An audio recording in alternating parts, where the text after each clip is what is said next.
കൃഷ്ണായ വാസുദേവായ ഹരയേ പരമാത്മനെ പ്രണതക്ലേശനാശായ ഗോവിന്ദായ നമോ നമഃ. രാമായ രാമഭദ്രായ രാമചന്ദ്രായ വേധസേ രഘുനാഥായ നാഥായ സീതായാः പതയേ നമഃ.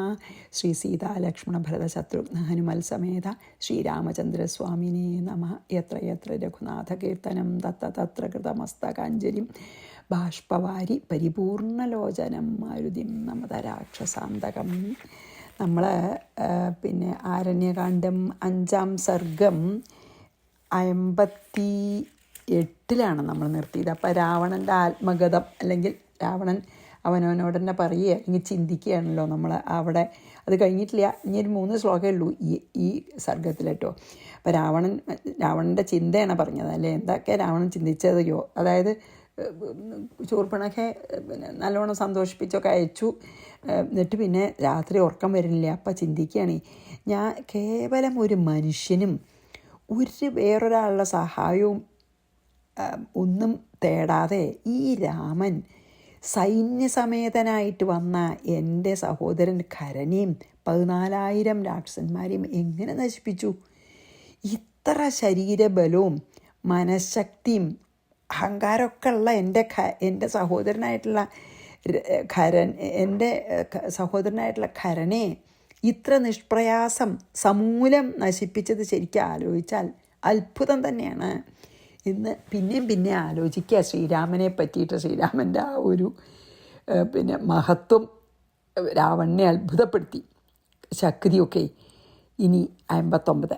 യദ്വാ ന രാമോ മനുജ പരേശോ മാം ഹന്തുകാമ സബലം ബലൗഖൈഃ സംപ്രാർത്ഥിതോയം ദ്രുഹിണേന പൂർവം മനുഷ്യരൂപോദ്യരഘോകുലേ ഭൂത്. നല്ല അറിവുണ്ട് രാവണനെ.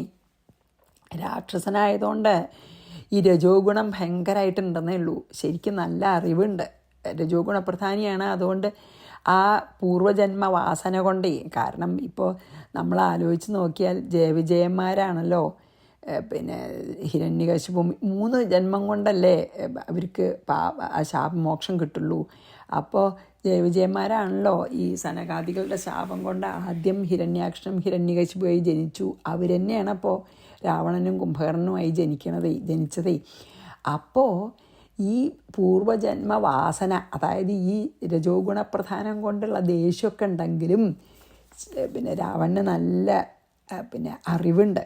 അപ്പോഴാണ് പറയാണ്, യദ്വ അഥവാ രാമഃ ന മനുജ, രാമൻ മനുഷ്യനല്ല, പരേശഃ പരമാത്മാവ് തന്നെയാണ്. പൂർവം ദ്രുഹിണേന സംപ്രാർത്ഥിത അയം, പണ്ട് ബ്രഹ്മാവിനാൽ പ്രാർത്ഥിക്കപ്പെട്ടപ്പോൾ ഭഗവാൻ തന്നെ അവതരിച്ചതാണ്. ഈ ബലൗഖൈഹി സൈന്യസമൂഹങ്ങളോട് ചേർന്ന് സബലം മാം ഹന്തുകാമം, എന്നിട്ട് സൈന്യങ്ങളെയും കൂട്ടി എന്നെ കൊല്ലാനായിട്ട് തന്നെ ജനിച്ചതാണ്. അദ്യ മനുഷ്യരൂപ, ഇപ്പോൾ മനുഷ്യരൂപിയായിട്ടാണ് വന്നത്. രഘോഹകുലേ അഭൂത്, അങ്ങനെ എന്നെ വധിക്കാനായിട്ട് തന്നെയാണ് രഘുവംശത്തിൽ ശ്രീരാമനായിട്ട് ദേവന്മാരുടെ പ്രാർത്ഥന കാരണം പരമാത്മാവ് തന്നെയായിട്ടുള്ള ഭഗവാൻ തന്നെയാണ് അവതരിച്ചിരിക്കണമെന്ന് മനസ്സിലായത്. അതുകൊണ്ടാണ് പറയണത്, ഒന്നാലോചിച്ചാൽ രാമൻ മനുഷ്യനൊന്നുമല്ല, പരമാത്മാവ് തന്നെയാണ്.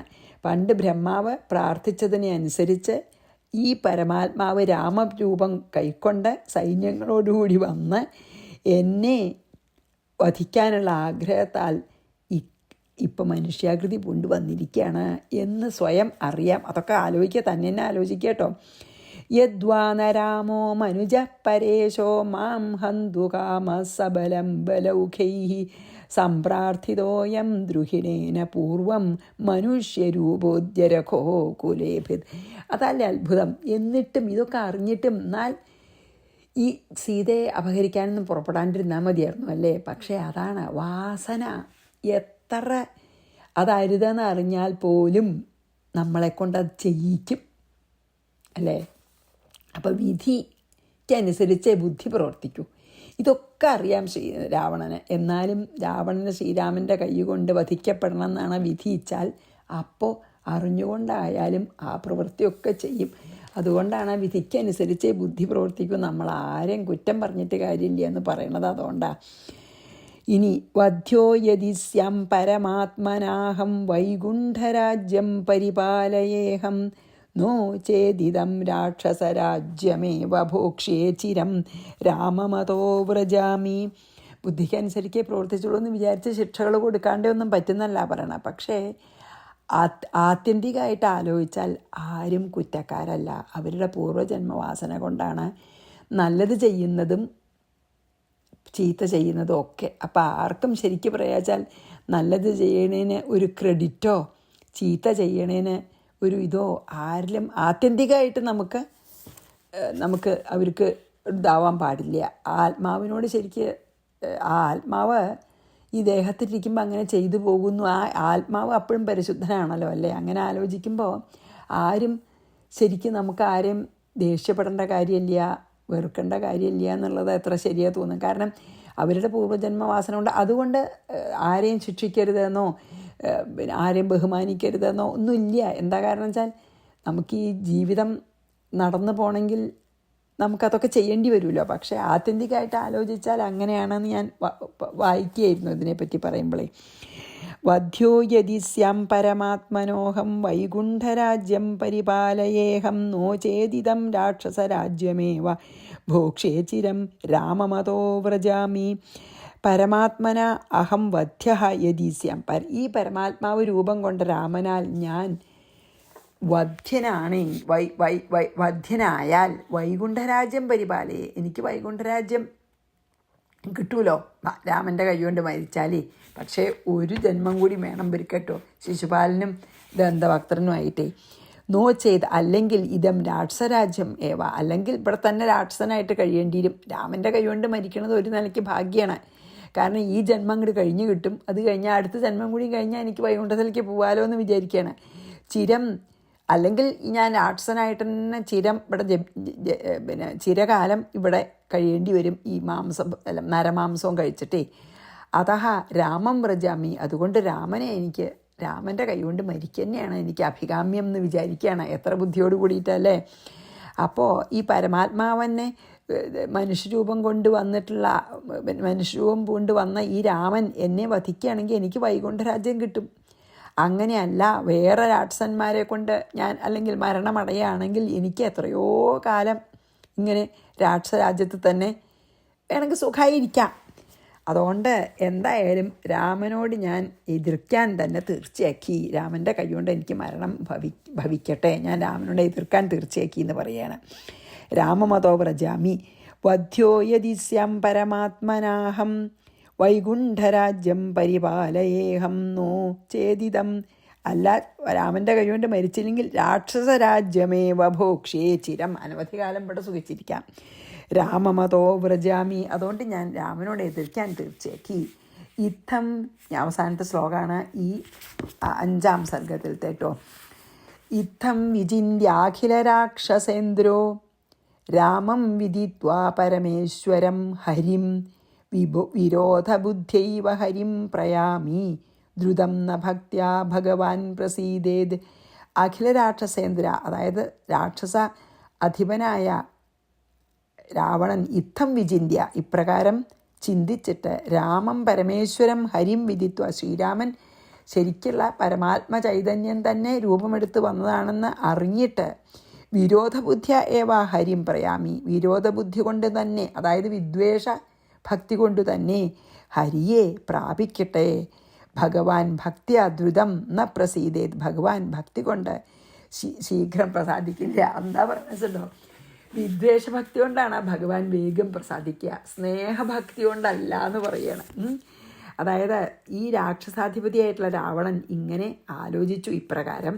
ശ്രീരാമൻ സാക്ഷാൽ പരമേശ്വരനായിട്ടുള്ള മഹാവിഷ്ണു തന്നെയാണ്, അല്ലെങ്കിൽ പരമാത്മ ചൈതന്യം അല്ലെങ്കിൽ പരബ്രഹ്മം തന്നെ രൂപമെടുത്ത് വന്നതാണെന്നൊക്കെ അറിഞ്ഞു.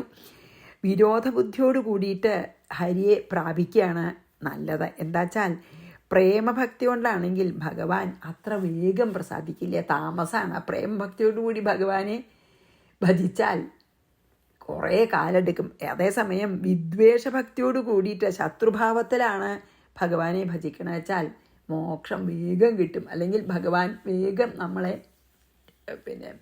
ഇല്ലാതെയാക്കും. അതുകൊണ്ട് ഞാൻ വിദ്വേഷഭക്തി കൊണ്ട് തന്നെ ഭജിച്ചളയാം.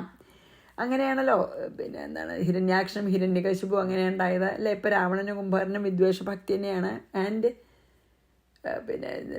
ശിശുപാലനും ദന്തഭക്തനും അതെ അല്ലേ. വിദ്വേഷഭക്തി കൊണ്ട് വേഗം 3 ജന്മം അങ്ങോട്ട് കഴിഞ്ഞ് വേഗം ജന്മം കഴിയുകയാണ്. നരസിംഹ വന്നിട്ട് എത്ര വേഗം കഴിഞ്ഞു അല്ലേ. അപ്പോൾ വേഗം ജന്മം കഴിഞ്ഞാൽ തിരിച്ച് വൈകുണ്ഠത്തിലേക്ക് പോവാലോ. അപ്പോൾ ഞാൻ വിദ്വേഷഭക്തി തന്നെയാണ് ഞാൻ ചെയ്യാൻ പോണത്, പ്രേമഭക്തിയല്ല. അതുകൊണ്ട് എനിക്ക് വേഗം കിട്ടും മോക്ഷം എന്ന് വിചാരിക്കുകയാണ്. ഇനി നമുക്ക് 61 വായിച്ച് ഈ സർഗം കഴിഞ്ഞു. 6-ാം സർഗത്തിലേക്ക് കടക്കാം. അത്രയ്ക്കേ സമയമായിട്ടുള്ളൂ.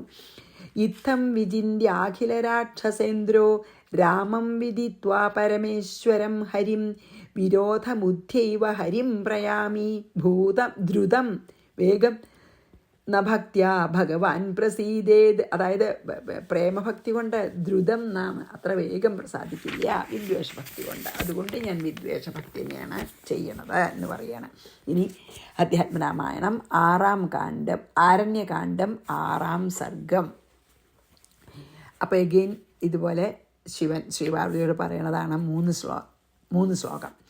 ശ്രീ മഹാദേവ ഉവാച വിചിന്യൈവം നിശായാം സ പ്രഭാതേ രഥമാസ്ഥിത രാവണോ മനസാ കാര്യമേകം നിശ്ചിത്യ ബുദ്ധിമാൻ യയൗ മാരീചസദനം പരം പാരമുദന്വത മാരീചസ്തത്ര മുനിവജ്ജടാവൽക്കലധാരക ധ്യായൻ ഹൃദി പരാത്മാനം നിർഗുണം ഗുണഭാസകം സമാധിവിരമേ പശ്യദ്രാവണം ഗൃഹമാഗതം ഏവം നിശായാം വിചിന്യ. ഇങ്ങനെ രാത്രിയിൽ ആലോചിച്ചിട്ട് പ്രഭാതെ രാവിലെ ബുദ്ധിമാൻ സഹ രാവണ, വളരെ ബുദ്ധിമാനായിട്ടുള്ള രാവണൻ മനസ്സ ഏകം കാര്യം നിശ്ചിത്യ, മനസ്സുകൊണ്ട് ശ്രീരാമനെ ഇങ്ങനെ വിദ്വേഷഭക്തിയോടുകൂടി സമീപിക്കാം എന്ന് നിശ്ചയിച്ച് രഥം ആസ്ഥിത, രഥത്തിൽ കയറിയിരുന്ന് ഉദന്വത പരം പാരം, ഉദന്വാൻ്റെ മറുകരയിൽ മാരീചസദനം യയോ, മാരീചൻ്റെ ഗൃഹത്തിലേക്ക് പോയി. തത്ര മുനിവൽ ജടാവൽക്കലധാരക മാരീചനാണെങ്കിൽ അവിടെ ഒരു മുനിയെപ്പോലെ ജടാവൽക്കലങ്ങളൊക്കെ ധരിച്ചിട്ടാണ് ഇരിക്കുന്നത്. നിർഗുണ, ഗുണങ്ങളെ അതിക്രമിച്ച്, ഗുണഭാസകം, ഗുണങ്ങളെ പ്രകാശിപ്പിച്ചുമിരിക്കുന്ന, അതായത് അവിടെ ധ്യാനിച്ചു കൊണ്ടിരിക്കുക. ആര്? മാരീചൻ. പരമാത്മാവിനെ ഹൃദയത്തിൽ ധ്യാനിക്കുന്നവനായിട്ട് സമാധി വിരമേ, സമാധി അവസാനിച്ചപ്പോൾ ഗൃഹമാഗത, കുറച്ചപ്പോൾ സമാധിയിലായിരുന്നു രാവണൻ അവിടെ ചെന്നപ്പോഴേ. അന്ന് സമാധി നിന്ന് ഉണർന്നപ്പോൾ രാവണനെ അപശ്യത്ത് കണ്ടു. അതായത് അപ്പോൾ എന്താണ് ശിവൻ പറയാണ് പാർവതി ദേവി രാത്രിയിൽ രാവണൻ ഇങ്ങനെയൊക്കെ ആലോചിച്ച്, ആ ബുദ്ധിമാനായിട്ടുള്ള രാവണൻ രാവിലെ ആയപ്പോൾ മനസ്സുകൊണ്ടൊരു കാര്യം, എന്തായത് സീതയെ അപഹരിച്ചിട്ട് രാമനിൽ നിന്ന് ഞാൻ മരണം വരിക്കാം എന്ന ഒരു നിശ്ചയം, ഒരു ഐഡിയ കിട്ടി. എങ്ങനെയാണ് രാമനാൽ കൊല്ലപ്പെടുക എന്ന് ആലോചിച്ചപ്പോൾ സീതയെ അപഹരിച്ചളയാമെന്ന് തീർച്ചയാക്കിയിട്ട് അതിന് വേണ്ട കാര്യം ചെയ്യാമെന്ന് വിചാരിച്ചിട്ട് തേരി കയറിയിരുന്നിട്ട് ഈ സമുദ്രത്തിൻ്റെ അക്കരെയുള്ള മാരീചൻ്റെ ഗൃഹത്തിൽ ചെന്നു. മാരീചനാണെങ്കിൽ ഈ അന്ന് വിശ്വാമിത്രൻ്റെ യാഗത്തിന് മാരീചനും സുബാഹുവല്ലേ യാഗം മുടക്കാൻ പോയത്. അപ്പോൾ ഭഗവാൻ സുബാഹുവിനെ കൊന്നു. മാരീചൻ്റെ പിന്നാലെ ബാണം ഓടി നടന്നു. മാരീചൻ സകല ദിക്കിലും പോയി അവസാനം സമുദ്രത്തിൻ്റെ ഉള്ളിൽ പോയി ഒളിച്ചപ്പോഴാണ് പിന്നെ ശ്രീരാമന് വേണമെങ്കിൽ അവിടേക്കും അമ്പ അയക്കായിരുന്നു. പക്ഷേ ശ്രീരാമൻ അപ്പോൾ ഒന്ന് പേടിപ്പിച്ച് വിട്ടാൽ മതി, മാരീചനെ കൊന്നില്ല, സുബാഹുവിനെ കൊന്നുള്ളൂ അല്ലേ അന്ന് വിശ്വാമിത്രൻ്റെ. അപ്പോൾ മാരീചന് അതിനുശേഷം ശ്രീരാമൻ്റെ മഹത്വം മുഴുവനും അറിയാം. അപ്പം അതിനുശേഷം ശ്രീരാമനെ ബഹുമാനായിട്ട്, ശ്രീരാമൻ ഈശ്വരൻ തന്നെയെന്ന് മനസ്സിലായതിനു ശേഷം വലിയ ശ്രീരാമഭക്തനായി മാരീചൻ. അതുകൊണ്ടാണ് അവിടെ മാരീചൻ്റെ ഭവനത്തിൽ ചെന്നപ്പോൾ അവിടെ ഒരു മുനിയെപ്പോലെ ജടാവൽക്കലാദികളൊക്കെ ധരിച്ച് മാരീചൻ ഗുണാതീതനും നമ്മളെ ഗുണങ്ങളെ കൊണ്ട് ഈ ലോകം ഉണ്ടാക്കുന്നവനുമായ ആ പരമാത്മാവിനെ ആയിട്ടുള്ള രാമനെ എന്നെ ഹൃദയത്തിൽ ധ്യാനിച്ചും കൊണ്ടിരിക്കുകയായിരുന്നു. സമാധിയിലായിരുന്നു, ഭഗവാനെ ധ്യാനിച്ചിട്ടുള്ള സമാധിയിലായിരുന്നു മാരീചൻ. അപ്പോൾ മാരീചന് അനുഭവം ഉണ്ടായില്ലോ. അപ്പോൾ മനസ്സിലായി ഭഗവാൻ ശരിക്കും അതായത് ശ്രീരാമൻ ശരിക്കും പരമാത്മ ചൈതന്യം തന്നെ രൂപം കൊണ്ടുവന്നാന്നൊക്കെ മനസ്സിലായപ്പോൾ ആ പരമാത്മ ചൈതന്യത്തിനെ തന്നെ ഭഗവാനെ തന്നെ ധ്യാനിച്ച് സമാധിയിലിരിക്കുകയായിരുന്നു രാവണൻ മാരീചൻ്റെ ഗൃഹത്തിലെത്തിയ സമയത്ത്. പിന്നെ സമാധിയിൽ നിന്ന് ഉണർന്നപ്പോൾ തൻ്റെ അതിഥിയായി വന്നിട്ടുള്ള രാവണനെ കണ്ടു എന്നാണ് പറഞ്ഞത് കേട്ടോ. ശ്രീ മഹാദേവ ഉവാച വിചിന്യൈവം നിശായാം സ പ്രഭാതേ രഥമാസ്ഥിത രാവണോ മനസ കാര്യമേകം നിശ്ചിത്യ ബുദ്ധിമാൻ. എന്താണ് മനസ്സിൽ നിശ്ചയിച്ച കാര്യം വെച്ചാൽ സീതാപഹരണം കൊണ്ട് ശ്രീരാമന് ദേഷ്യം വരും. അപ്പോൾ രാമൻ എന്നെ വധിക്കുന്ന അതാണ് നിശ്ചയിച്ചത്. യയവുമായി അതുകൊണ്ടാണ് മാരീചൻ്റെ അടുത്ത് പോണത്. ഇനി പൊന്മാനാവാണെന്നൊക്കെ പറയൂലോ. യയൗ മാരീച സദനം പരം പാരം ഉദന്വത മാരീചസ്തത്ര മുനിവജ്ജട വൽക്കലധാരക ധ്യായൻ ഹൃദി പരാത്മാനം. പരമാത്മാവിനെ ധ്യാനിക്കുകയാണ് ഹൃദയത്തെ. നിർഗുണം ഗുണഭാസകം സമാധി വിരമേ അപശ്യദ്രാവണം ഗൃഹമാഗതം. സമാധി നോണന്നപ്പോൾ ഗൃഹത്തിൽ വന്ന രാവണനെ കണ്ടു. 4 ദ്രുതമുത്ഥായ ചാലിംഗ്യ പൂജയിത്വാ യഥാവിധി കൃതാതിഥ്യം സുഖാസീനം മാരീചോ വാക്യമബ്രവീദ്. ദ്രുതമുത്ഥായ വേഗം നീട്ടിട്ട് ആലിംഗനം ചെയ്ത് യഥാവിധി പൂജയിത്വ വേണ്ട പോലെ പൂജിച്ച് കൃതാതിഥ്യം അതിഥി മര്യാദയൊക്കെ കാണിച്ചു. ആര്? മാരീചൻ രാവണനോട്. രാവണൻ രാക്ഷസ രാജാവല്ലേ, അപ്പോൾ പിന്നെ നമ്മൾ നല്ലോണം ബഹുമാനിക്കണമല്ലോ. അപ്പോൾ മാരീചൻ അതിഥിസൽക്കാരൊക്കെ ചെയ്തു. സുഖാസീനം സുഖമായിരിക്കുന്നിട്ട് ആസനമൊക്കെ കൊടുത്തു ഇരിക്കാൻ. എന്നിട്ട് സുഖമായിരിക്കുന്ന രാവണനോട് മാരീചാഹ വാക്യം അബ്രവീത്. മാരീചൻ ഇപ്രകാരം പറഞ്ഞു. അതായത് ഉടനെ നീട്ട് ആലിംഗനം ചെയ്ത് വിധിപ്രകാരമൊക്കെ അതിഥിസൽക്കാരം നടത്തി സ്വീകരിച്ചിരുത്തി ആ സുഖമായിട്ടിരിക്കുന്ന രാവണനോട് മാരീചൻ ഇപ്രകാരം പറഞ്ഞു. 5, 6 വായിക്കാം. സമാഗമനമേതത്തെ രഥേനേകേന രാവണ ചിന്താപര ഇവാഭാസി ഹൃതി കാര്യം വിചിന്തയൻ ബ്രൂഹി മേ നഹി ഗോപ്യം ചേൽ കരവാണി തവ പ്രിയം ന്യായം ചേത് ബ്രൂഹി രാജേന്ദ്ര വൃജിനം മാം സ്പൃശേന്നഹി. രാവണ, ഹേ രാവണ, ഏകേന രഥേന ഒരു തേരോടുകൂടി ഏതത്തെ സമാഗമനം ഈ നിന്റെ വരവ് എന്തിനായിട്ട് ഹൃദി കാര്യം വിചിന്തയൻ ഹൃദയത്തിൽ എന്തോ നിന്റെ മനസ്സിലുണ്ടെന്ന് ചിന്തിച്ചുകൊണ്ട് ചിന്താപരഹ ഇവ ആഭാസി നീയൊരു നല്ല ചിന്താവിഷ്ടനെ പോലെ കാണുന്നുണ്ട്. നഹി ഗോപ്യഹം ചേൽ ബ്രൂഹി അത് രഹസ്യമല്ലെങ്കിൽ എന്നോട് പറയൂ. രാജേന്ദ്ര, ഹേ രാജശ്രേഷ്ഠ, ന്യായം ചെയ്ത്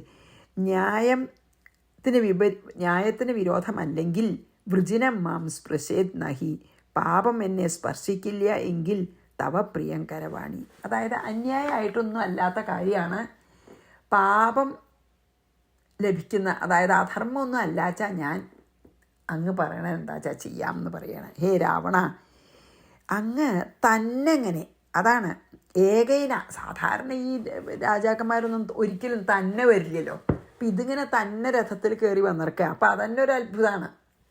അപ്പോൾ ചോദിച്ചു, ഹേ രാവണ, ഇങ്ങനെ അകമ്പടി ഒന്നും ഇല്ലാതെ ഒരു തേരിൽ രാവണൻ മാത്രം ഇപ്പം ഇവിടെ എൻ്റെ അടുത്തേക്ക് വരാൻ എന്താ കാരണം? എന്തോ മനസ്സിലൊരു വിചാരം ഉള്ളതായിട്ട് എനിക്ക് കണ്ടാൽ തോന്നുന്നുണ്ട്. വളരെ ചിന്ത ഇഷ്ടനായിട്ട് തോന്നുന്നുണ്ട് കണ്ടാൽ. എന്തോ ഒന്ന് മനസ്സിനെ അലട്ടുന്ന പോലെ തോന്നുന്നുണ്ട് കണ്ടാൽ. അത് രഹസ്യമല്ലാച്ചാൽ എന്നോട് പറയൂ. ഞാൻ എന്താ അങ്ങക്ക് വേണ്ടച്ചാൽ ചെയ്യാം. അത് ന്യായവിരോധമല്ലാത്തതും എനിക്ക് പാപം ഉണ്ടാവാതിരിക്കണം ഏത് കാര്യവും. അതായത് അന്യായമായിട്ടുള്ളത് ചെയ്യാൻ എന്നോട് പറയരുത്. പാപകർമ്മവും ആണെങ്കിൽ ചെയ്യാൻ പറയരുത്. അല്ലാത്തത് എന്താ വെച്ചാലും അങ്ങക്ക് വേണ്ടത് ഞാൻ ചെയ്യാം എന്ന് പറഞ്ഞു. പാപകർമ്മം തന്നെ ഇപ്പം ചെയ്യാൻ പറയണം. സമാഗമന മേതത്തെ രഥേനേകേന രാവണ ചിന്താപര ഇവാഭാസി ഹൃദി കാര്യം വിചിന്തയൻ ബ്രൂഹി മേ നഹി ഗോപ്യം ചേൽ കരവാണി തവ പ്രിയം ന്യായം ചേത് ബ്രൂഹി രാജേന്ദ്ര വൃജിനം മാം സ്പൃശന്നഹി. എനിക്ക് പാപം ഉണ്ടാവരുത്, പാപകർമ്മം ചെയ്യാൻ വയ്യ, അന്യായമായിട്ടുള്ളൊന്നും ചെയ്യാൻ വയ്യ എന്നാണ് പറഞ്ഞത് കേട്ടോ. രാവണ ഉവാച അസ്തി രാജ ദശരഥ സാകേതാധിപതി കില രാമനാമാസുതസ്തസ്യ ജ്യേഷ്ഠ സത്യപരാക്രമ. സാകേതാധിപതി ദശരഥ രാജ അസ്തി കില. അയോധ്യയുടെ രാജാവായ ദശരഥൻ ഉണ്ടല്ലോ, ആ ദശരഥൻ്റെ അദ്ദേഹത്തിന് സത്യപരാക്രമ രാമനാമ ജ്യേഷ്ഠ സുത, അദ്ദേഹത്തിന് നല്ല സത്യപരാക്രമനായിട്ടുള്ള രാമൻ എന്ന് പേരായിട്ടുള്ള ഒരു മൂത്ത പുത്രൻ്റെ ജ്യേഷ്ഠപുത്രൻ.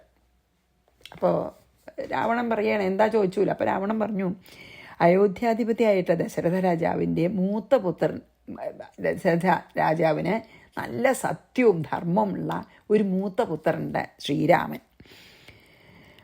അതാണ് അയോധ്യ പരിപാലിക്കുന്ന ദശരഥന് അദ്ദേഹത്തിൻ്റെ ജ്യേഷ്ഠപുത്രനായിട്ട് സത്യപരാക്രമനായിട്ട് രാമൻ എന്ന് പേരായിട്ട് പുത്രൻ്റെ എന്ന് പറഞ്ഞു. രാവണ ഉവാച അസ്തി രാജ ദശരഥ സാകേതാധിപതി കില രാമനാമ സുതസ്തസ്യ ജ്യേഷ്ഠ സത്യപരാക്രമ വിവാസയാമാസ സുതം വനം വനജനപ്രിയം ഭാര്യയാ സഹിതം ഭ്രാത്ര ലക്ഷ്മണേന സമന്വിതം.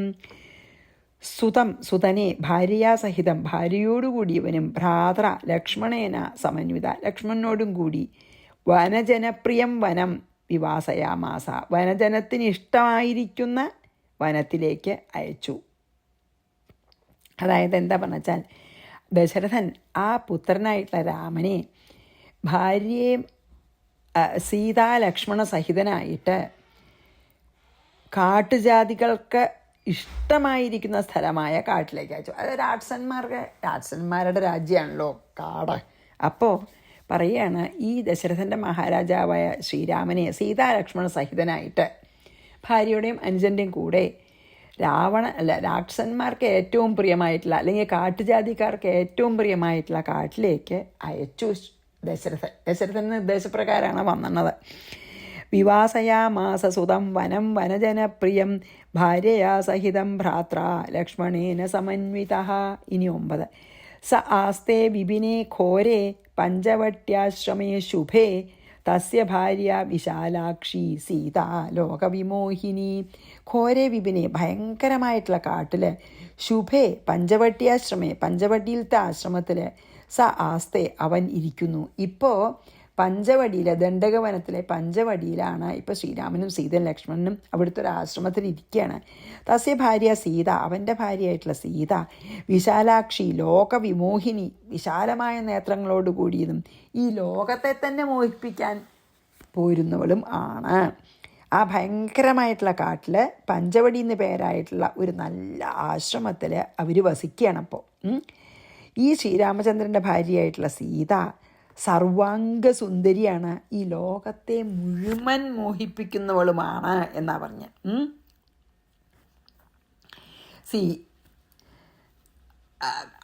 ശ്രീരാമനെ പറ്റിയിട്ട് പറഞ്ഞത് എന്താ നോക്കൂ. സത്യപരാക്രമൻ എന്നാണ് പറഞ്ഞത് അല്ലേ ശ്രീരാമനെ പറ്റി വിശേഷിപ്പിച്ചത് രാവണനെ മാരീചനോട്. അതേസമയം സീതയെ വിശേഷിപ്പിച്ച എന്താ, ലോകവിമോഹിനി എന്നാണ്. അതിൻ്റെ അർത്ഥം തന്നെ എന്താ വെച്ചാൽ അവർ മഹാവിഷ്ണു മഹാലക്ഷ്മിയാണെന്ന് ശരിക്ക് രാവണന് മനസ്സിലായിരുന്നു തന്നെ അതിൻ്റെ അർത്ഥം. സത്യപരാക്രമിയും ലോകവിമോഹിനിയും. അപ്പോൾ സത്യപരാക്രമൻ വിഷ്ണു, ലോകവിമോഹിനി മഹാലക്ഷ്മിനെയാണ് ശ്രീരാമനും സീതയായിട്ട് അവതരിച്ചിരിക്കണമെന്നുള്ള അറിവൊക്കെ രാവണനുണ്ടെന്ന് ഈ ഒരു വിശേഷണം കൊണ്ട് തന്നെ നമുക്ക് മനസ്സിലാക്കാം. സ ആസ്തേ വിപിനെ ഘോരേ പഞ്ചവട്യാശ്രമേ ശുഭേ തസ്യ ഭാര്യ വിശാലാക്ഷി സീത ലോകവിമോഹിനി. 10. രാമോ നിരപരാധാൻ മേ രാക്ഷസാൻ ഭീമവിക്രമാൻ ഖരം ച ഹത്വാ വിപിനെ സുഖമാസ്തേതി നിർഭയഃ. ഈ രാമൻ നിരപരാധാൻ, ഒരു അപരാധം ചെയ്യാത്തവനും, ഭീമവിക്രമാൻ ഭയങ്കര പരാക്രമിയായിട്ടുള്ള, മേ രാക്ഷസാൻ ഖരം ച എൻ്റെ 14,000 രാക്ഷസന്മാരെയും ഖരനെയും ഹനിച്ചിട്ട് കൊന്നിട്ട് നിർഭയ വിപിനെ സുഖമാസ്തേ, ഒരു ഭയവും ഇല്ലാണ്ടപ്പോൾ സുഖമായിട്ട് കാട്ടിൽ വസിക്കുകയാണ്. ഈ പറഞ്ഞ രാമൻ നിരപരാധിയായിട്ടുള്ള അനവധി 14,000 രാക്ഷസന്മാരെയും എൻ്റെ ഖരനെയും, മഹാപരാക്രമിയായിട്ടുള്ള ഖരനെയും നിഷ്പ്രയാസം കൊന്നു തള്ളിയിട്ട് ഒരു പേടിയില്ലാതെ ആ ദണ്ഡകവനത്തിൽ സുഖമായിട്ട് താമസിക്കുന്നു എന്ന് പറഞ്ഞു. അപ്പം നമുക്ക് ഈ 10 കഴിഞ്ഞിട്ട് നിർത്താം. രാമോ നിരപരാധാൻ മേ രാക്ഷസാൻ ഭീമവിക്രമാൻ ഖരം ജഹത്വാ വിപിനി സുഖമാസ്തേതി നിർഭയ. ശ്രീകൃഷ്ണാർപ്പണമസ്തു. സർവത്ര ഗോവിന്ദനാമ സങ്കീർത്തനം. ഗോവിന്ദ ഗോവിന്ദ. ശ്രീ സീതാലക്ഷ്മണ ഭരതശത്രുഘ്ന ഹനുമൽ സമേത ശ്രീരാമചന്ദ്രസ്വാമിനേ നമഃ. ഗുരുവായൂരപ്പ ശരണം.